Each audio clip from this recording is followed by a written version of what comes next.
Hey guys, how's it going? Tiers back again with another episode of the Chelsea Career Mode here on Xbox One. We're into episode number 66 and we start today with Champions League action away at FC Schalke at the Veltins Arena. Now we beat them earlier on in the group stage, 3-1 at Stamford Bridge, but it's still very, very close in the group stage. Of course, we drew against AZ Alkmaar, we've drawn twice against Saint-Etienne, and as you can see on screen, we do sit joint top of the group with Saint-Etienne, so a win here will guarantee us knockout football in the Champions League this season. But Schalke, I thought, were going to be the best team in the group, but it turns out Saint-Etienne have been the biggest test for us so far, and we got off to a fabulous start through Arturo Vidal. There was so much movement in that ball, so much pace on it as well, so much shift from right to left that the goalkeeper Ralph Farman just could not keep that out. Now Farman is a very, very good goalkeeper, got team of the season this year on Ultimate Team, thwarted us time and time again in the game at Stamford Bridge, but there was absolutely nothing he could do with that strike from the Chilean midfielder there. It was just absolute pure quality.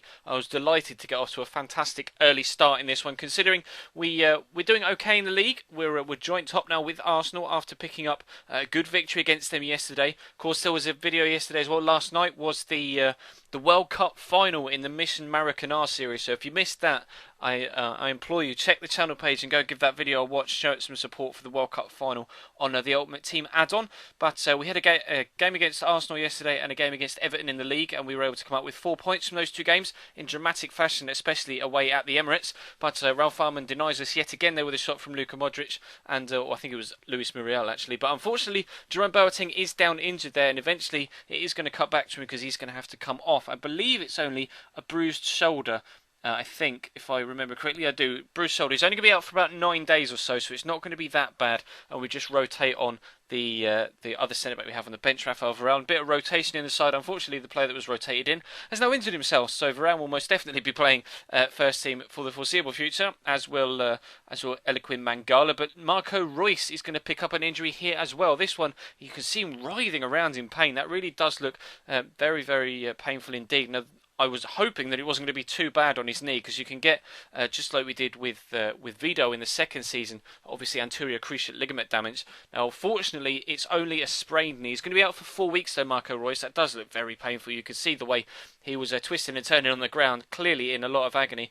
And fortunately, he's only going to be out for 4 weeks, but it is still a 4-week absence from one of our best players. So we're definitely going to have things up against us in that cam role. Oscar, though, has been able to step up recently and score quite a few goals for us, most notably in a European competition, especially at the beginning of the season in the fourth qualifying round fixtures against Austria Vienna. He was instrumental in progressing us through to this group stage that we find ourselves in now.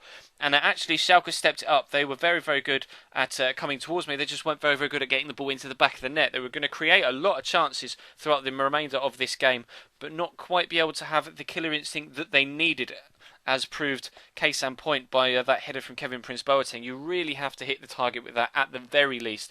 And just a few minutes into the second half, he wasn't quite able to do that. We were going to catch him on a counter-attack here. Willian plays a lovely ball over the top to Luis Muriel, shrugs off Joel Matip and the other defender, Hooverdes, I think it was, and then he cuts inside, lovely double step over and a tidy finesse on his left foot. A weak foot, I think it's only a 3-star weak foot on Luis Muriel. I might be mistaken, he might be 4-star, but a very, very nice finish across the goalkeeper, in off the woodwork to give us a 2-0 lead. But still, Schalke came at us. He got a man over here, but they're not going to use him. Schalke goes back the other way to Neustadt, and again, it's a case of them being wasteful with the clear-cut opportunities that they were given. They're such obvious. Clear cut is just the right way to say it. He's got so much time and space on the ball. It's just a clear cut opportunity. That's how you would have it written down in the stats, and that's how it would be written down in a match review. And unfortunately for them, the only stat that matters so at the end of the day is the fact that it was Chelsea 2, Schalke 0, and we are definitely through to the knockout stages of the Champions League with 1 game to go. Of course, against AZ Alkmaar, they will travel back to Stamford Bridge later on in the series. But we got back to back from Champions League football to Barclays Premier League action. We got Leicester at home. Now we have found this season that we've found it a little bit more difficult in the cup and a little bit easier in the league. However, we found it both times actually I've found myself coming back to this situation. We found it easier against Schalke and then followed that up with quite a difficult league fixture. I know you would have thought Leicester would have been one of the sides that wouldn't have really caused us too much problem in the league, especially at home, but actually they were a very, very tough opposition to play against. They worked so hard for each other. Their work rate, their work ethic was absolutely superb. You see them just throwing themselves in front of the ball time and time again. Unfortunately, one defender switched off, and it was that sole mistake that let Loic Remy get in around the outside of him. The goalkeeper didn't react, and the Frenchman gets to the ball first and slots it underneath the goalkeeper. You watch the defender there on the inside of him, just doesn't react to Remy's run quite in time, and Loic's got the strength to be able to hold him off with a stiff arm.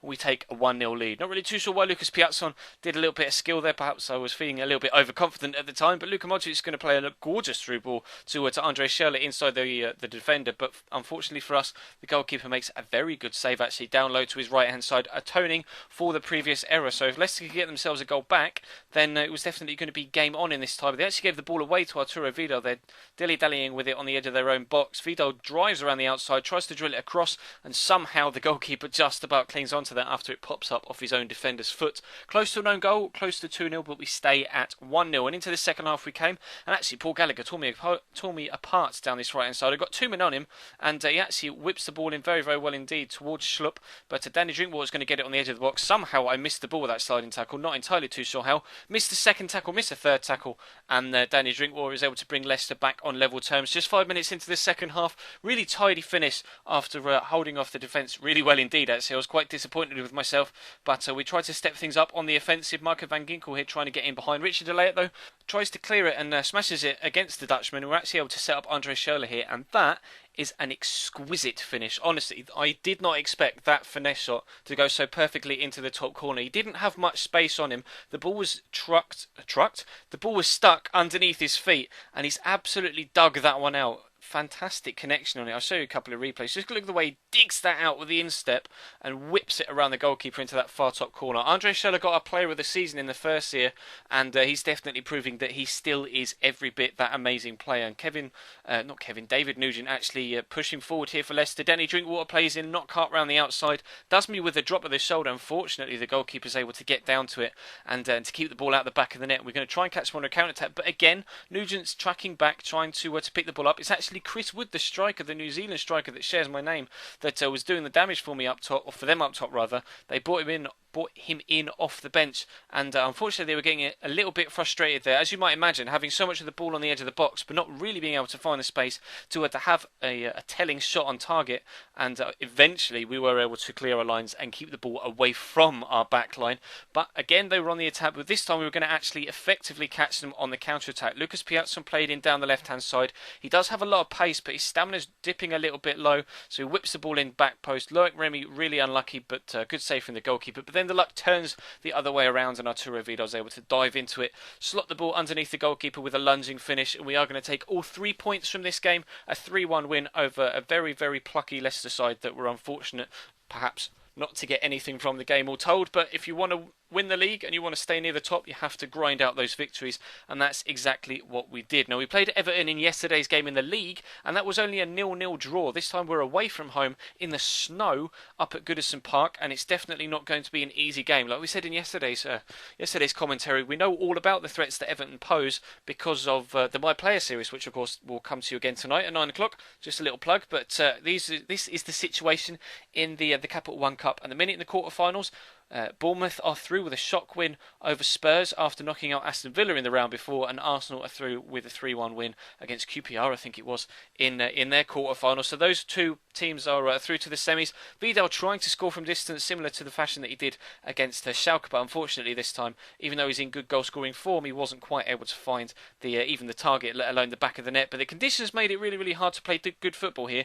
But Marco van Ginkel did well to get around the outside of the defence, and that header from Oscar is absolutely next level. We said he stepped it up, and he's going to have to step it up even more with the absence of Marco Reus with that twisted knee that he picked up in the game against Schalke. But that is a wonderful header, so much power on it, and actually bent away from the goalkeeper into that top right hand corner. That replay angle showed it perfectly.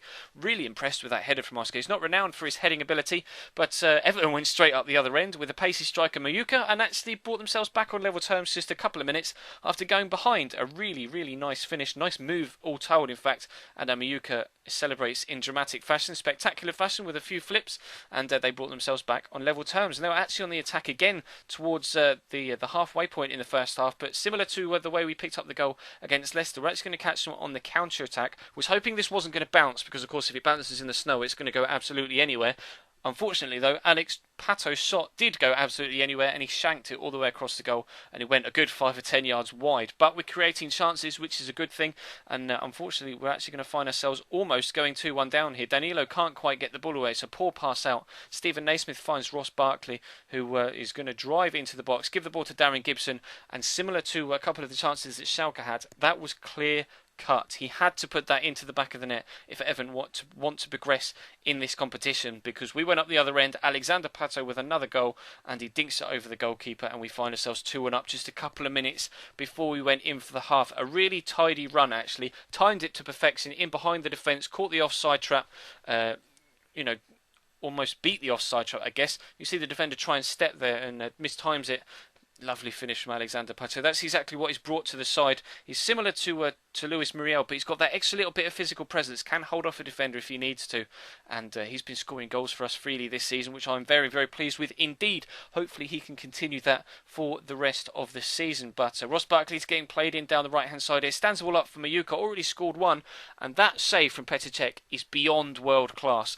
He's getting old now in real life as it is, let alone now on FIFA in our third season. He's probably 35, 36 years old now in game, and that was one of the best reaction saves we've seen in this career mode to date. Tipping it up onto the post to keep Everton out for a second time in the game, but once again we cannot cope with the pace of Mayuka, and he scores a dinked finish. Really tidy goal there from Mayuka. I was surprised that he showed that amount of composure in goal, considering he just smashed the first one, but this time it was a different goal. He just settled himself in front of goal, turned to the side to set up the dink back across goal and into the back of the net. It went another spectacular flippy finish, or flippy celebration, and we find ourselves going into extra time. But just a couple of minutes after extra time, watch Alexander Pato turn on the afterburners there to get past Alcaraz, the defender.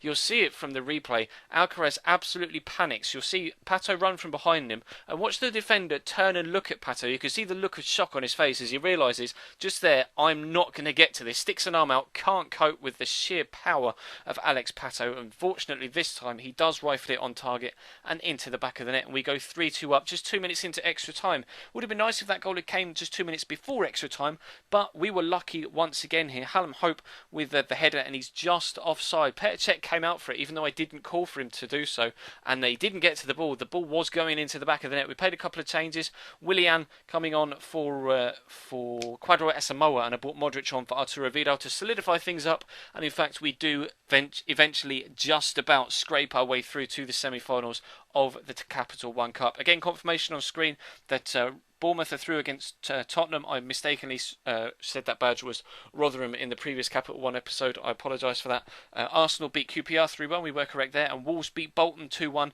So we will have either Wolves, Arsenal or Bournemouth in the semi-finals of the Capital One Cup. And we do now sit top of the Barclays Premier League. With that win over Arsenal in yesterday's episode and the win against Leicester today, we find ourselves now 2 points clear, although our goal difference is still worse than Arsenal. So it's something we need to address in the upcoming fixtures if we possibly can, because if Arsenal are in the form that they have been all season, they are going to catch us up, they are going to overtake us, and we're going to need to be at our very, very best to maintain that top position. But we're in the Champions League spots, which is the main thing for this point in the season, and it's hopefully we can continue that run in all competitions this year. Of course, the FA Cup will start for the lower league teams already, but we'll join it in the third round in January. But that's going to bring this episode to a close, guys. Thank you very much for watching. Please do feel free to leave the video a like if you could be so kind. That'd be absolutely superb. Of course, subscribe to the channel if you haven't already. There's links on the left hand side in the annotation and in the description as well to do so. Also in the description you'll find a schedule, my upload schedule, so you know what and when I upload onto the channel, and there's also links down there to my Twitter and Instagram as well if you want to follow me over there. And if you missed that was a weird sentence, wasn't it? If you missed the previous episode in this series, then there's an annotation on the right hand side of your screen to take you to it, or of course check the channel page for anything you may have missed over the past few days, whether it's this series, the My Player series, or of course, like I say, the World Cup final of the RTG last night. But that's all from me for today. Thank you very much for watching, guys. My Player tonight at 9, and I will see you next time.